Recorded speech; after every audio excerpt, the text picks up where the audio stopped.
un programa para toda la familia, donde tocaremos temas de salud, familia, actualidad, juventud y Biblia, porque tú nos inspiras. Por una TV blanca con más música y menos violencia. Acompáñanos y conéctate con nosotros desde cualquier lugar a través de Zoom, porque algo Dios va a hacer, Dios va a hacer.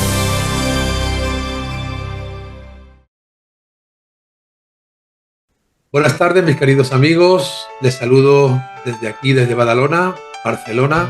Mi nombre es Roberto Hernández, soy el conductor del programa y les agradezco que estén con nosotros en esta tarde para compartir nuevamente la buena noticia de salvación.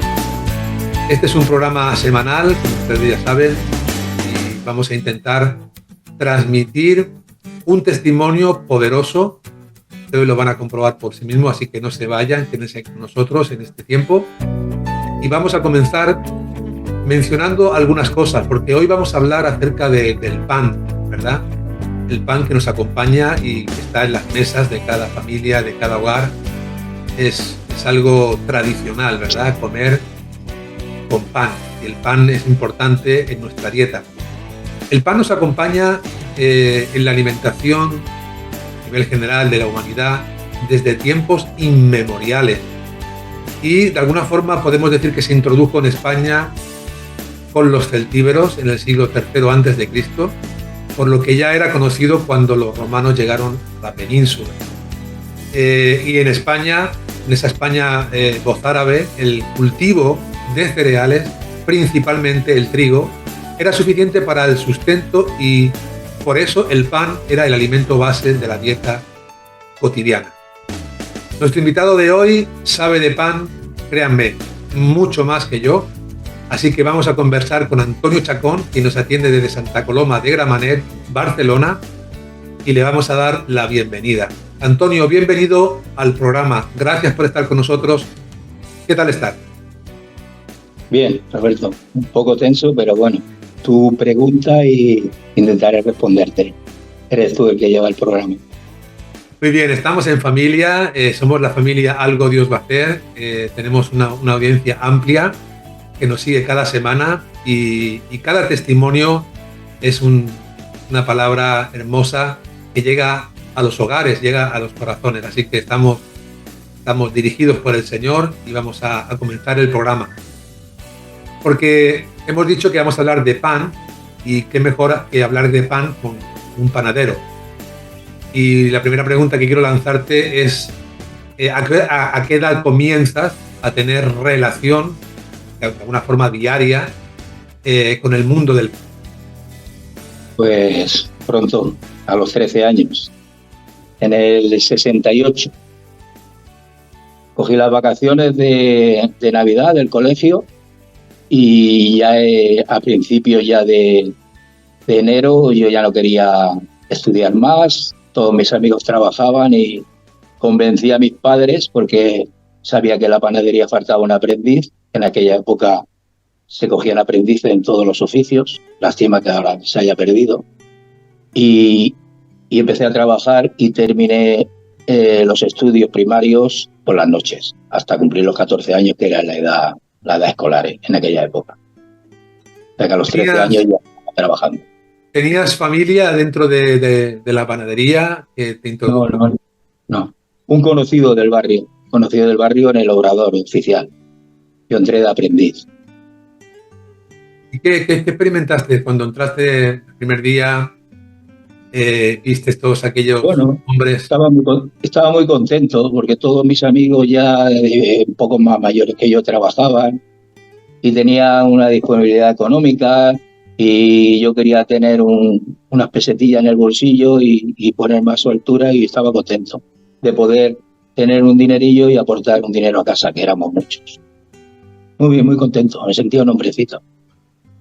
Tremendo, interesante. Todos te conocen por Antonio el panadero, ¿no? Después de tantos años de oficio. No sé si te gusta que te llamen así o prefieres que te llamen Antonio Chacón. A ver, me conocían por Tony el panadero, pero no era un apodo. A mí no me llamaban Tony el panadero. Como había otros Tonys en el barrio y en el grupo en el que nos movíamos y tal, Y, pues, ¿qué Tony? El Tony el panadero. Cuando hablaban de mí se referían a Tony el panadero por mi oficio, pero no me llamaban Tony panadero. Claro, Está claro. bien. Entiendo. Sí, aparte yo tengo recuerdo, a ver, no he trabajado nunca en una panadería, pero sí tengo el recuerdo, ¿no? de cuando se compraba el pan, te mandaba tu madre a comprar el pan, las barras aquellas de cuarto, de medio, y recuerdo que había un tiempo en el que el fin de semana no había pan, había que comprar pan doble, porque el Exacto. pan no podía faltar en los hogares, ¿verdad, Antonio? Cierto. Bueno, dímelo a mí, que los sábados teníamos que hacer el pan para el sábado y para el domingo. Y si el lunes era fiesta, tenía que hacer el pan para el sábado, para el domingo y para el lunes. O sea, y cuando el domingo se cerraba, las panaderías abrían periódicamente y de forma por turnos. Siempre había panaderías en el barrio abiertas los domingos. No ahora, que ahora abren todos los domingos. Y Sí, bueno, hay panaderías que abren 24/7. De todas maneras, el pan que en algunos lugares se elabora hoy en día deja mucho que desear, ¿no?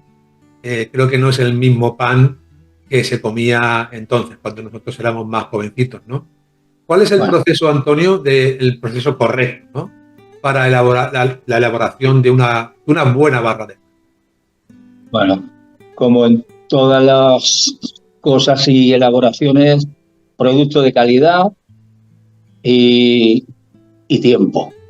Darle a las cosas su tiempo, o sea, una masa madre adecuada, una harina adecuada, buena harina, que las hay de todo tipo, y luego para compensar si la harina no es buena o mala hay unos mejorantes, unos productos que son mejorantes para la harina, y luego pues tiempo. También ahora, en la forma que se ha industrializado el negocio de la panadería, trabajan con mucha levadura, pero lo ideal es una buena harina, una buena masa madre, una elaboración artesanal y levadura la justa, una fermentación larga para que el pan vaya cogiendo todos sus sabores y se vaya desarrollando todos los nutrientes. Cuando lo cargas de levadura, el pan pierde mucha calidad y mucho sabor. Interesante. Yo sí que es verdad que me di cuenta de que el pan, antiguamente las barras duraban. O sea, comprabas el pan por la mañana y el pan al día siguiente todavía estaba para comérselo y estaba rico. Hoy las barras, si no te las comes en el momento, la verdad es que luego no, parece como un chicle, ¿no? Que no te las puedes comer. Es lo mismo que te he dicho, también es una cocción muy rápida, hornos eléctricos, hornos de gas. Antes los hornos eran de leña, era una cocción más lenta. El pan cogía más corteza, por consiguiente, hacía una especie de burbuja que conservaba la humedad del pan dentro.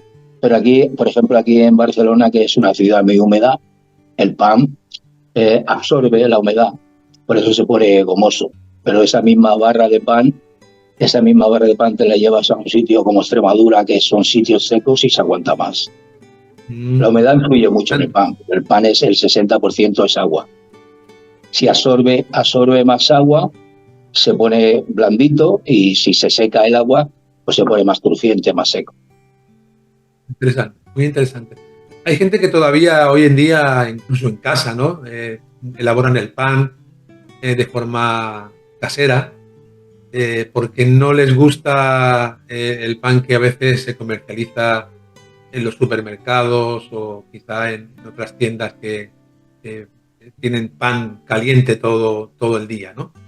Uh-huh. Pero tú comienzas muy joven un oficio, porque o sea, tú no trabajaste despachando pan, vendiendo pan, no, tú comenzaste a trabajar a elaborar el verdadero pan, el de toda la vida, el tradicional, el que todos conocemos. Sí. Y comienzas desde muy joven, has hablado de 13 años. 13 años, sí. Y a ese mismo tiempo también te encuentras con 13 años con algún dinerito en el bolsillo, porque me imagino que también en aquel tiempo, cuando uno empezaba a trabajar muy joven, pues aportaba el dinero a la casa, ¿no? Sí. Se entregaba el sueldo a la casa. Hoy en día eso ya se ha perdido también.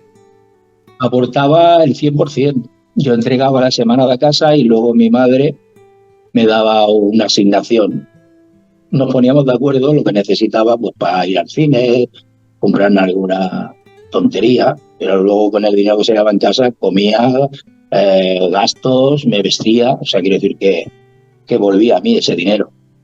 Claro. Al mismo tiempo que empiezas a trabajar, combinas también a deambular también por los diferentes barrios de Barcelona. ¿Dónde te has criado? ¿En qué barrio te has criado, Antonio? No sé si lo conoces, el Poblasec, Pueblo Seco. ¿Conoces el barrio, Roberto? Sí, lo conozco. Bueno, para los que no lo conozcan, es un barrio de Barcelona que va desde el puerto hasta la Plaza España y todo lo que es la falda de la montaña de Montjuïc.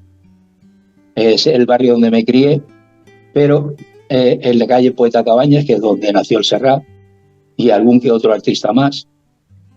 Y bueno, todas esas calles iban del paralelo y eran cuestas que subían hasta la falda de la montaña, y todas esas calles acababan en las barracas de Montjuïc, que le llamaban, pero eran las más cercanas al núcleo urbano.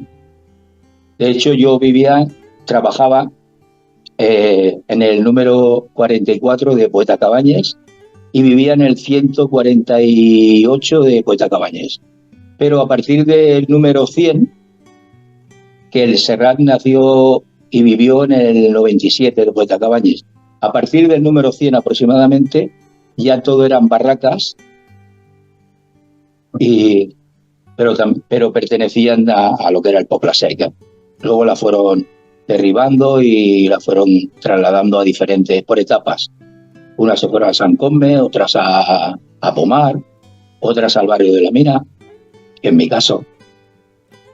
Pero me crié en ese ámbito, en el barraquismo de Montjuïc. ¿Tienes, Antonio, un buen recuerdo de esa época? ¿Cómo recuerdas esa época? Sí, tú piensas que por mi edad en aquel tiempo, donde me movía, no había luz eléctrica, no había agua corriente, no había televisión, radio en algunos casos, y todo era jugar en las calles, el ingenio de la chavalería. Siempre estábamos inventando cosas para divertirnos, para jugar, cuando salíamos del colegio, en la época vacacional. Tú piensas que allí había gente de Galicia, había miles de barracas, Todo lo que era la montaña de Montjuïc, con excepciones, era barraquismo. Luego el parque de atracciones eran barracas, los derribaron las barracas y construyeron el parque de atracciones de Montjuïc, que a día de hoy está cerrado. Pero había gente, ya te digo, murcianos, andaluces, extremeños, gallegos, de otras etnias. Lo que no había eran latinos en aquella época. Y magrebíes tampoco había. Lo que había era de diferentes puntos de España, era después de la posguerra y esta historia, y todos emigraban a Barcelona porque aquí había trabajo. Lo que no había era vivienda. De ahí vino el barraquismo. Entonces, allí no había teléfonos, no había policía, era un poco la ley del más fuerte. Había familias como nosotros, que éramos 5 hijos, otros 7, otros 4, y allí, bueno, cuando había algún conflicto, se resolvía a veces de forma civilizada y a veces no tan civilizada. O sea, Qué tremenda esa época, ¿no? En todos los barrios. tengo buenos recuerdos, pero también, bueno, era lo que nos tocó vivir. Pero claro, tengo buenos recuerdos, en general. Eso es importante, bueno, estamos hablando en este momento de un niño, Antonio Chacón, aprendiz de panadero. Y me gustaría saber, Antonio, cómo se desarrolla tu vida familiar. Es una pregunta ya un poco personal. ¿Tu vida familiar? ¿Fuiste un niño feliz? Sí, con mi padre, mi madre, mi abuela y mis 5 hermanos. A día de hoy mi hermano mayor ya falleció con 65 años. Yo voy a cumplir 69, o sea, mucho más joven que yo ahora.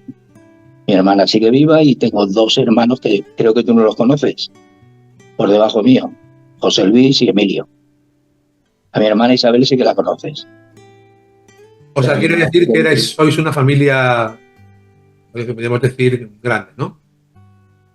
Sí, mi padre era albañil, mi madre servía en las casas, nos llevaba a los 5 al colegio, a las 9 de la mañana, se iba a trabajar y nos recogía a las 5 de la tarde. Y mi padre pues venía cuando plegaba de la obra.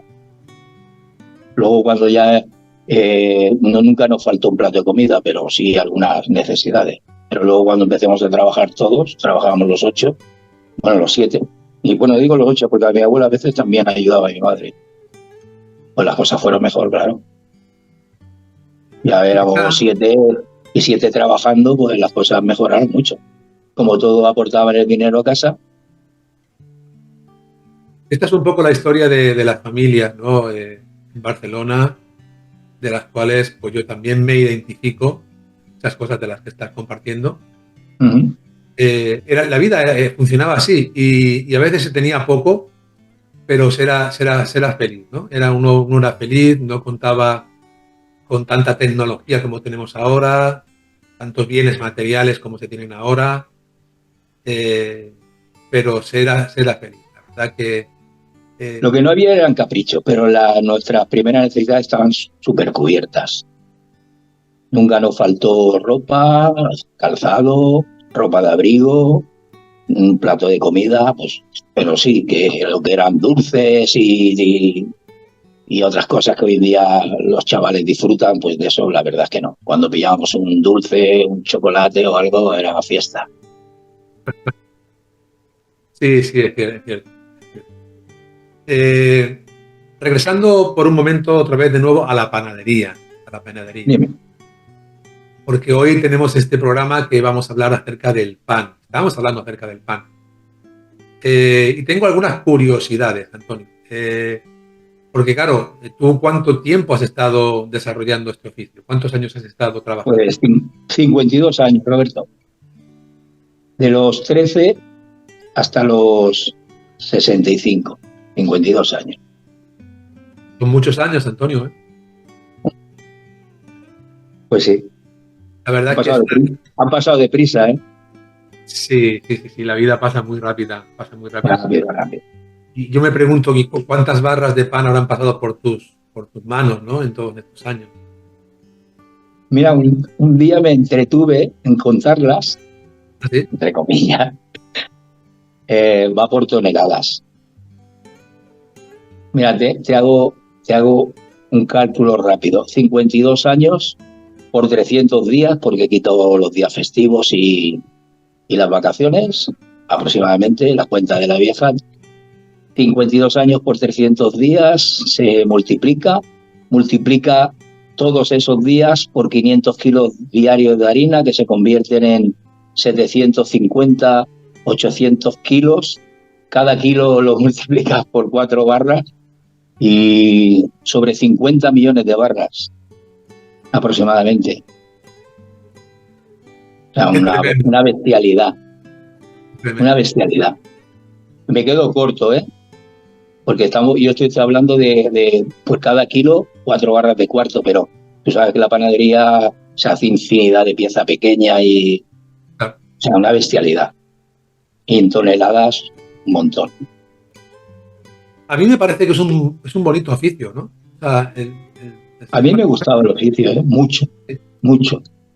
No me gustaban los horarios, porque la mayor parte de mi vida, me acuerdo que salía de casa a las 22:22, porque a las 22:30 cogía el autobús. Llegaba al trabajo a las 11:15 y salía a las 6, 7 de la mañana. Y me he perdido muchas cosas de mis críos y tal, pero mi oficio me gustaba. Es un oficio bonito. ¿Hay, Antonio, alguna anécdota que tú recuerdes que te haya marcado, que no hayas olvidado en todos estos años? Me imagino que muchas, ¿no? Bueno, haber hecho cosas especiales. En el barrio me pidieron de hacer una barra especial porque participaba en las fiestas del barrio. Cada año, mira, ahora en junio son las fiestas de barrio, el mes que viene. Hice una barra de 50 kilos de peso en crudo. Medía 4, todo lo que medía el horno, 4,5 metros de de largo, que era lo que tenía de diámetro el horno, y 75 de ancho por 45 de alto. Tuvimos que alquilar una furgoneta, un tablón para llevar la fiesta. Luego al otro año me pidieron otra porque fue un éxito tremendo, que fue la segunda, que quedó mejor que la primera porque vas cogiendo experiencia, porque no es fácil manipular una barra de la masa. Y luego hice una fiesta particular, en una fiesta que hice yo en mi barrio, para conocidos y amigos. O sea, como anécdota te diré que esa barra sola podía haber sido casi el récord Guinness. Bueno, vamos a intentar mostrarles a los amigos, a nuestros amigos, alguna foto, ¿verdad? Una foto de esa barra en el programa. No sé, a ver qué les parece, ¿no? Porque impresiona, ¿no? Una barra tan grande. Y me imagino que la comería la gente. O sea, quiero decir que no... Bueno, y repetían. Bueno, esa barra se abrió en la plaza del barrio. En aquella época yo tenía una charcutería y con los proveedores conseguimos que nos dieran para la fiesta del barrio a cambio de poner anuncios 16 kilos de jamón, que es lo que pudimos hacer el bocadillo, 2 litros de aceite y 8 kilos de tomate. Entonces era espectacular la barra. Tremendo. Yo tengo por ahí alguna fotografía, ahora mismo no... Sí, nuestros amigos la van a ver. Ah, estupendo. Sí, aquí les sale en imagen y para que se hagan una idea de lo que es, ¿no? Tenemos que decir acerca de ti, Antonio. En podían caber 3 personas dentro. Tremendo, ¿no? Tremendo. Sí, no, desde luego aquí en la foto no se percibe tanto, pero en persona tuvo que ser impactante, ¿no? Tuvo que ser tremendo. Pues les decía a mis amigos que además de panadero, Antonio Chacón, él es creyente, él es cristiano. Y también es algo interesante resaltar en esta tarde que la Biblia, la palabra de Dios, también habla largamente del pan. Se menciona por toda la escritura el pan, porque el pan nos acompaña desde, ya te digo, desde tiempos inmemoriales. Es más, Jesús dijo de sí mismo que Él era el pan de vida. Él dijo, yo soy el pan de vida. Cierto. El que a mí viene nunca tendrá hambre y el que en mí cree no tendrá sed jamás. Increíble, ¿no? Palabras poderosas. Pero para que nuestros amigos se ubiquen un poco, ¿qué querría decir el Señor Jesucristo cuando nos dijo esta palabra? Se encuentra en el Evangelio de Juan, capítulo 6, verso 35, si alguien lo quiere buscar. ¿Qué quería decir Jesús con esa afirmación? Bueno, yo pienso que el pan es un alimento de primera necesidad, así está catalogado.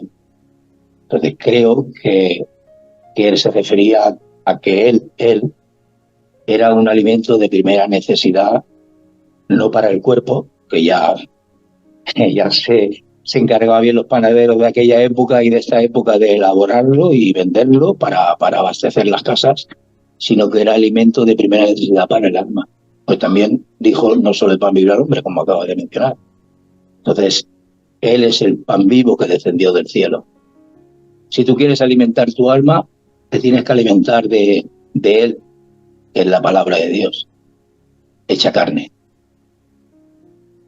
Él es el verbo, ¿verdad? Él es el verbo. Él es el verbo, es la palabra. Verbo y palabra es el mismo. Es interesante porque hay mucha gente que a nivel físico pasa hambre en diferentes lugares del mundo. Y sí es verdad que nos entristecemos mucho cuando vemos que hay mucha abundancia en unos lugares y poca en otros, ¿no? Pero sí, hay una necesidad global, que tiene que ver con todo ser humano. La gente necesita tener hambre, de Dios.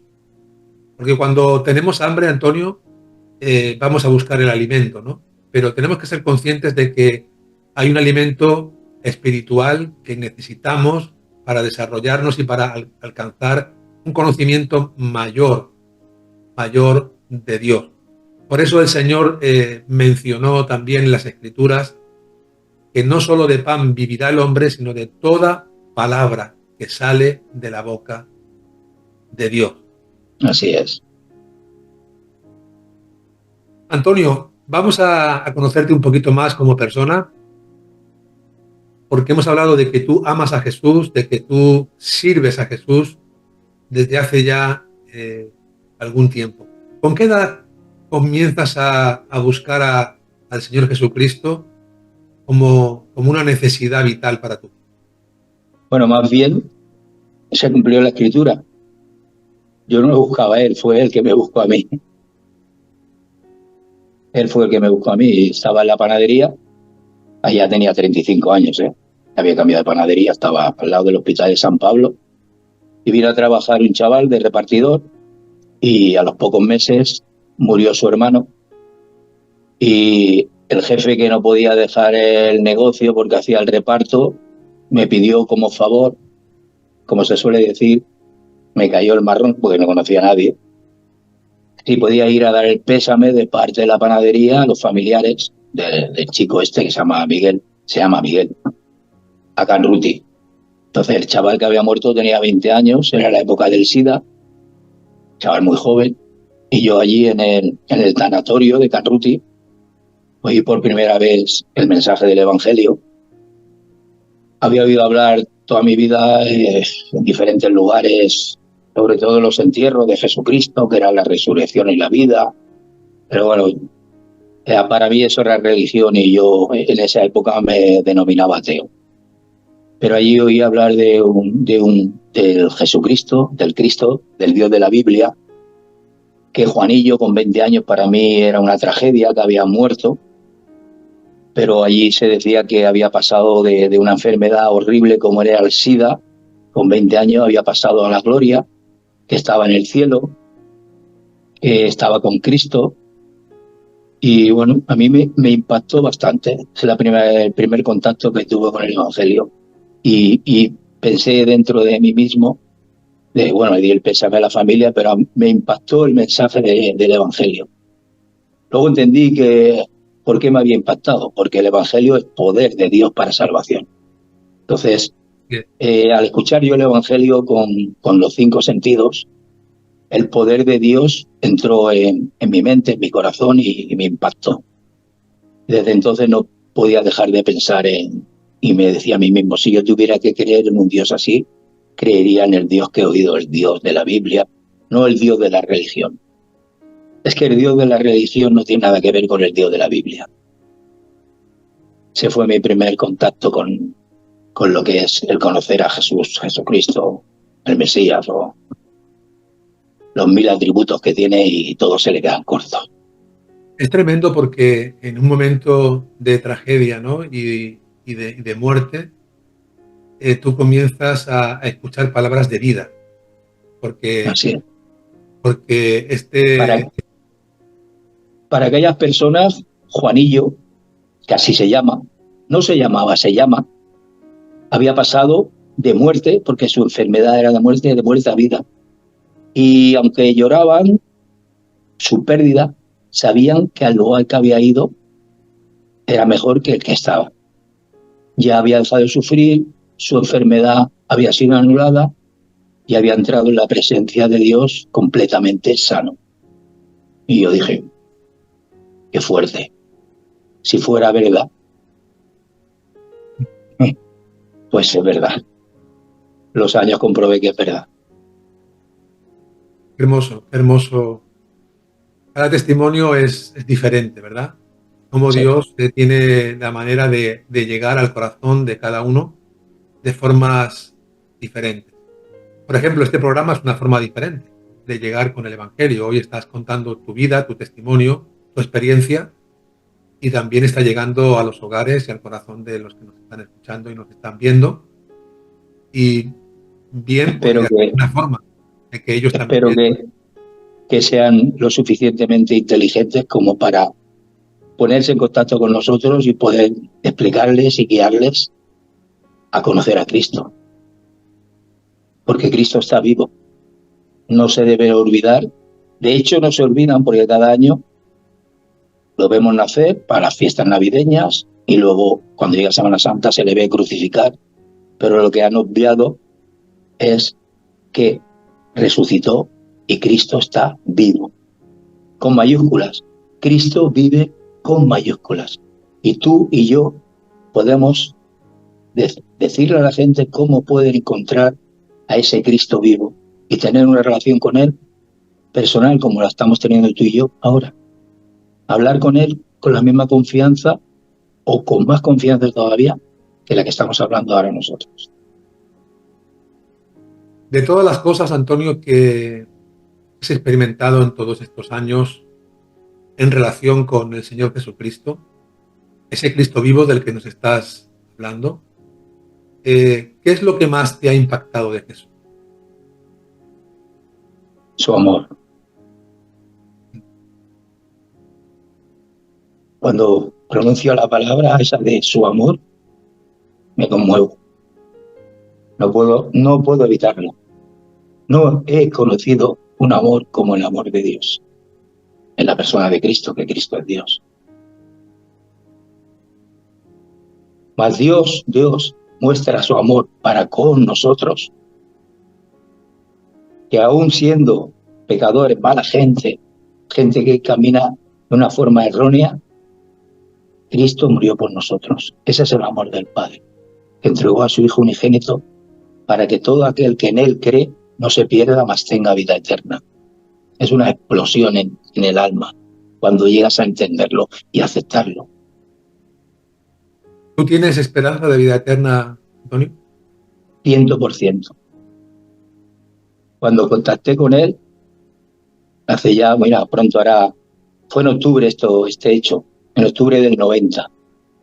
En octubre del 90 hará 34 años que contacté con Él. Y lo primero que, cuando Él entró, el Espíritu Santo habita por la fe en los corazones. Entonces, cuando yo acepté a Jesucristo como mi único y suficiente Salvador, que en aquella cruz no moría por Él, moría por mí, moría por toda la humanidad, que no lo mataron, que Él se dejó matar, que es muy diferente. Él vino como Cordero de Dios a morir por toda la humanidad. El que lo cree y acepta su sacrificio tiene vida eterna. El que no lo cree tendrá que resolver su problema, porque la muerte está ahí. Él es la resurrección y la vida. Entonces, yo he creído en Él y yo tengo vida eterna. Lo primero que, cuando yo le pedí que entrara en mi vida y lo acepté, fue que puso eternidad en mi corazón. O sea, es algo que entra dentro de uno y uno lo sabe. Yo tengo vida eterna. Ya he resuelto el problema de existencial. Aquí estamos de paso, pero yo sé el camino, la verdad y la vida. Ese es Jesucristo. Tal cual. Así de sencillo, así de simple para ti y para mí. Pero a Él le costó un sacrificio muy grande. Él nos compró con la sangre derramada en el Calvario. Pero también resucitó, porque si Él no hubiera resucitado, nuestra esperanza sería vana. Por cuanto Cristo resucitó, tenemos una esperanza de gloria, Roberto. Así es, Antonio, así es. Qué hermoso es el Evangelio, es hermosísimo, pero la gente no quiere creer porque lo ven muy fácil, pero es fácil para ellos. ¿Sí? Pero para Jesucristo le costó un mundo. Cargar con todo el pecado, crímenes, aberraciones de toda la humanidad sobre sus hombros en una cruz. Hemos leído, Antonio, que Jesús es el pan de vida. ¿Sí? Tiene relación, ¿verdad?, con tu oficio. Él es el pan de vida. Y dice la palabra del Señor, hemos leído también, que el que a mí viene, dice Jesús, nunca tendrá hambre. Es necesario que el hombre se acerque a Dios, que vengan a Él, el Señor Jesucristo mencionó unas palabras muy hermosas, ¿no? Si alguno quiere seguir en pos de mí, niéguese a sí mismo, coja su cruz cada día y sígame. Además de recibir a Cristo, además de recibir las bendiciones de Dios, es importante seguir a Cristo. ¿Cómo se puede seguir a Cristo? Bueno, el camino es angosto, pero Él está contigo. Él promete en su palabra, en la Biblia, pero yo no lo creo porque Él lo promete, lo creo porque lo experimento. Él está todos los días con nosotros hasta el fin del mundo. Él camina con nosotros. Él no nos dejó huérfanos. Él ha ido a preparar, ascendió a los cielos delante de 500 testigos y se fue a preparar el lugar para nosotros, pero no nos dejó huérfanos. Nos dejó el Espíritu Santo. Mira, aquí arriba, donde yo vivo, hay un hospital que se llama Espíritu Santo. El Espíritu Santo no es un hospital. El Espíritu Santo no es un banco, porque hay un banco que se llama Espíritu Santo. El Espíritu Santo no es una paloma, como lo pintan por ahí, y blasfeman y hacen chistes. Que Dios los perdone porque no saben lo que se hace. El Espíritu Santo es Dios en espíritu y habita en nuestro corazón y nos ayuda a caminar cada día. Él dijo en el Evangelio de San Juan: no os dejaré huérfanos. Os es necesario que yo me vaya, y nos dejó el Espíritu Santo, que es el que nos guía a toda verdad y nos capacita para seguir ese camino, seguir a Cristo y tomar la cruz, como tú dices, que es simbólico, no es que tengas que coger un madero de 70 y tantos kilos que pesaba y llevarlo al Calvario, al Gólgota. No, la cruz es negarte a ti mismo, porque Él no quería ir a la cruz y Él no merecía la cruz. Pero nosotros sí la merecíamos. Él tomó la cruz en nuestro lugar. Ahora te has jubilado, Antonio. Te has jubilado después de muchos años de... 4 años ya, Roberto. 4 años. Bueno, podríamos hablar de esa etapa nueva de lo que es jubilarse, pero no nos va a dar tiempo en el programa.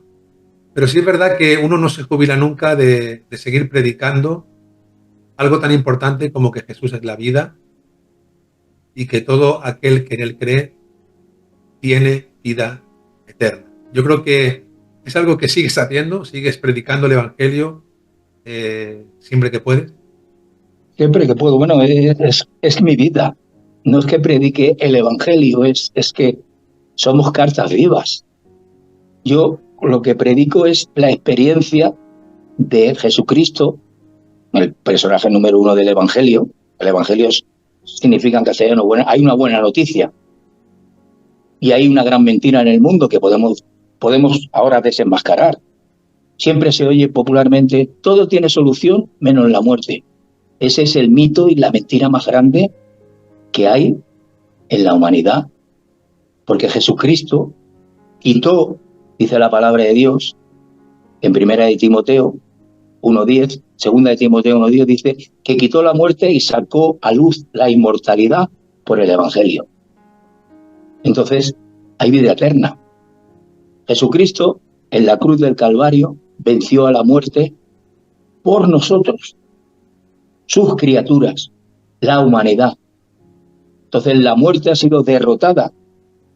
Cuando cerremos los ojos de este mundo, los que estamos en Cristo lo abriremos en su presencia. Esta es una etapa de tu existencia, la etapa humana, la etapa carnal. Pero tu alma y tu espíritu estarán en la presencia de Dios y vivirán por los siglos de los siglos. Así lo prometió Cristo, así lo demostró al resucitar. Entonces, hay que romper ese mito. Podemos decirle a la gente cómo alcanzar la vida eterna. Está aquí en la palabra de Dios. Pero es que lo hemos experimentado. Si yo lo leyera y no lo experimentara, pues diría: ¿cuándo llegará? Pero es que lo experimentamos cada día. De hecho, yo no había leído la palabra de Dios todavía. No tenía una Biblia cuando yo conocí a Cristo. Luego sí que me preocupé de conocerlo cada día más, porque aquí revela su carácter, revela toda su obra y te explica cómo vivir tú en todas las facetas de tu vida, como padre, como hijo, como esposo, como compañero, como vecino. Aquí está todo.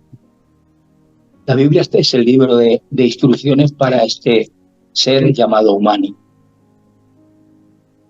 Sí que me gustaría que llamara a la gente y que nos llamaran tanto a ti como a mí.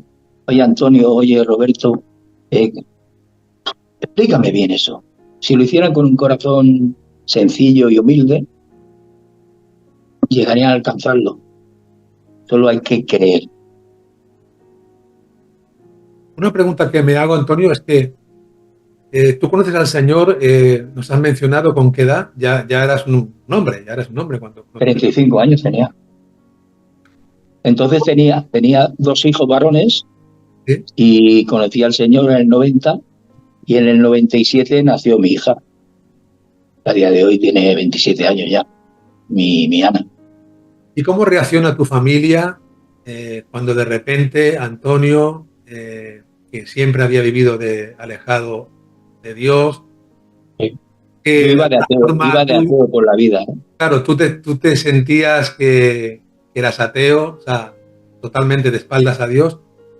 ¿Cómo reacciona tu familia cuando comienzas a hablarles de Jesús como el pan de vida, de que Jesús está en tu corazón, de que Jesús te ha salvado, de que tienes vida eterna? O sea, tuvo que ser un shock para todos ellos, ¿no?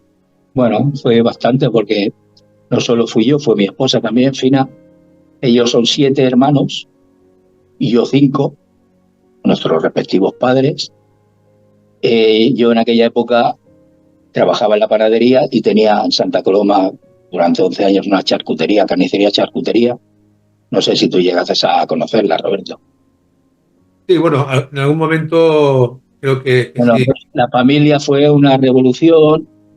Se cumplió la escritura. Tus peores enemigos serán los de tu propia casa. Pero con el tiempo, con nuestro testimonio, con las necesidades de ellos, ver que estábamos firmes, al principio que si nos iban a quitar todo, luego cuando empecé yo a llevar una obra adelante, yo era el que quitaba a los demás, pues ni una cosa ni otra, y luego la familia poco a poco también se volvió a cumplir la palabra: cree en el Señor Jesucristo y serás salvo tú y tu casa. A día de hoy, tanto mis hermanos, casi el 90%, y la familia de la Fina, todos han conocido lo que es Cristo, la obra de Cristo, han tenido un encuentro personal con Él, y de verdad que me gustaría que los que faltan pudieran conocer a Cristo, porque es que fuera de Cristo no hay esperanza, fuera de Cristo no hay vida, fuera de Cristo lo que te espera ahí es la muerte, y una muerte eterna. Con Cristo tienes vida eterna y sin Cristo muerte eterna, pero consciente. Pero en ese detalle no vamos a entrar ahora, Roberto. Sí, les hemos contado la historia de un joven, de un adolescente que comienza a trabajar como panadero, como aprendiz de panadero, que ahí desarrolla pues una profesión y que en un momento determinado pues llega a conocer a Jesús como Salvador y Señor. De una forma aparentemente casual, aparentemente pues inesperada, pero creo que Dios tenía preparado ese momento, y las cosas para Dios no pasan por casualidad, sino que tienen un propósito. Y el propósito, yo creo, Antonio, que era que tú conocieras a Cristo en el momento más apropiado, en el momento que Él tenía determinado, ni antes ni después. Y soy consciente, Lolo, soy consciente, porque te conozco, de que has aprovechado muy bien el tiempo para hablar de tu Salvador, del Señor Jesucristo. Y esto a mí siempre me ha impactado de ti, y doy gracias a Dios por tu vida, porque no solamente te has aferrado a Cristo, sino que también has compartido durante años esa bendición tan grande que es tener a Cristo en el corazón, para que otros también puedan alcanzar la salvación y la vida eterna. Antonio, estamos llegando al final del programa. Hemos hablado de muchas cosas. Creo que se han dicho cosas muy, muy, muy interesantes. Nos hubiera gustado mucho más adentrar un poco más en tu vida personal, pero por causa del tiempo, pues vamos a tener que dejarlo aquí. Pero yo quiero hacerte entrega de un minuto, que es un minuto muy importante. Después de todo lo que se ha dicho, es un minuto muy importante porque me gustaría que les hablaras a la audiencia. Sabes, Antonio, hay mucha gente que nos está escuchando jueves tras jueves, que van comprendiendo poco a poco el Evangelio después de cada programa, de cada entrevista, y que muchos de ellos están, pues yo digo, preparados, ¿no? Ya preparados para recibir a Cristo como Salvador y Señor de sus vidas. Me gustaría que te dirigieras a ellos y les hablaras al corazón, les digas lo que sientas, lo que tú quieras. Bueno, yo no buscaba a Dios. Dice la Biblia que Él vino a buscar y a salvar lo que se había perdido. Y yo estaba entre ellos, yo estaba perdido. Pero perdido porque la muerte me acechaba. Ahora, de hecho, estoy más cerca de ella. Tenía 35 años y parecía que iba a ser joven toda la vida. Bueno, ya he entrado en la tercera edad. Tengo 69 años. Pero ahora la muerte, que humanamente está más cerca, la muerte está a años luz de mí. ¿Por qué? Porque tengo vida eterna. Y a la gente que me oye, si ellos quieren pasar de muerte a vida, pero no solo cuando llegue el tiempo final, es que ya lo experimentas. Yo con 35 años ya sabía que tenía vida eterna. Ya no tengo prisa ni por envejecer, ni por morir, ni sé que tengo vida eterna. Cuando cierre los ojos en este mundo, lo abriré en la presencia de Dios con un cuerpo glorificado semejante a la gloria de Él, que Él resucitó con un cuerpo glorificado, un cuerpo eterno, y yo voy a vivir por los siglos de los siglos. Fiel es que el que lo prometió, no es cosa mía. Lo dicen los evangelios, lo dijo Jesucristo, lo demostró Jesucristo. El que no crea en Cristo, estamos en el año 2024 después de Cristo. Ese hombre, que no era solo un hombre, sino que era Dios hecho hombre, vino a este mundo y partió la historia de la humanidad en dos. Hay un antes y un después de Cristo en la historia de la humanidad. Y también hay un antes y un después de Cristo en mi vida. Yo durante 35 años no tenía a Cristo y hace 34 que lo tengo. Hay un antes y un después. Jesucristo, cuando entró en la historia de la humanidad, la partió en dos. Y cuando entra en la historia personal de cada ser humano, lo parte en dos también. Pero para gloria y bendición. Las cosas viejas pasaron, hay un antes y hay un después. Tengo vida eterna, tengo esperanza, tengo gozo y tengo el Espíritu de Dios dentro de mí. Y si tú quieres, llámame. Cuando lo oigas, hazme una llamada, Antonio. Hazle una llamada a Roberto. Roberto, explícame eso. ¿Cómo funciona? Y te lo explicaremos al dedillo. Si tú eres honesto y eres sincero, tú lo encontrarás, porque Jesucristo dijo: el que a mí viene, yo no le echo fuera. Y yo te doy mi palabra de honor. Te lo prometo por lo que más quiero, que yo fui a Él y no me echó fuera. Me acogió. Yo estoy con Él y Él conmigo. Estamos a una. Y no me deja solo. 24/7 está conmigo. Todos los días hasta el fin del mundo. Pero el fin del mundo no significa el fin de tu vida y de mi vida.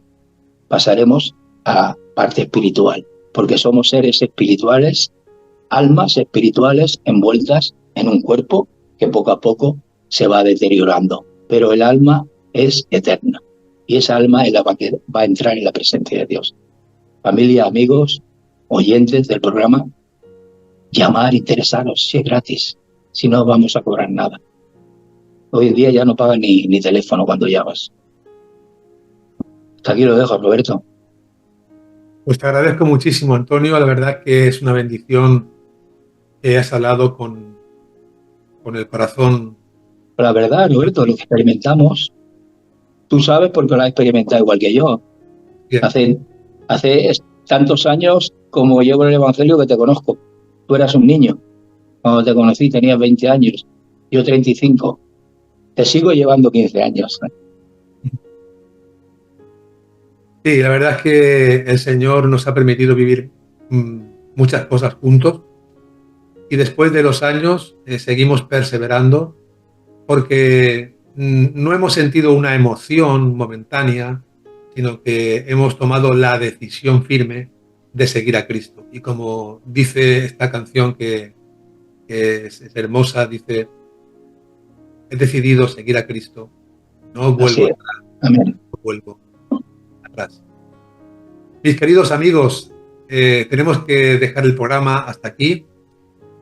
No sin antes, pues, Antonio, darte las gracias en nombre mío y de la audiencia por haber estado con nosotros. Es un privilegio. Ya se me han pasado los nervios. Sí, ¿verdad? Ahora estamos como para empezar el programa de nuevo, ¿no? Empezar de nuevo. Seguimos. Hacemos otro. Muy bien, pues posiblemente tendremos que hacer algún programa más contigo, porque tienes mucho que contarnos. Pues tengo muchos años. Por consiguiente, puedo contar muchas cosas. Hermoso, hermoso. Pues ahora me despido de la audiencia, Antonio. Me tengo que despedir de la audiencia. Mis queridos amigos, gracias por estar con nosotros, acompañarnos en este programa tan hermoso. Tengo que decirle que este y otros programas los pueden encontrar en nuestro canal de YouTube, Algo Dios va a hacer. Además, los pueden escuchar y compartir con personas que tengan interés en buscar las cosas de Dios, y decirles lo que siempre les digo: no lo olviden nunca. Ante las pruebas, ante las aflicciones, ante las luchas que enfrentan cada día en sus corazones, confíen siempre en Dios, porque algo Dios va a hacer. Hemos llegado al final de nuestro programa Algo Dios va a hacer, recordándoles que pueden conseguir estas y otras ediciones en nuestra página web www.restauracionyvidabadalona.com. Se despide de ustedes en la conducción y dirección el pastor Roberto Hernández. En el enfoque bíblico, Luis Cortés. En la coordinación, Andrés Díaz Russell. En la producción y quien despide, Vanessa Montes. Será hasta la próxima.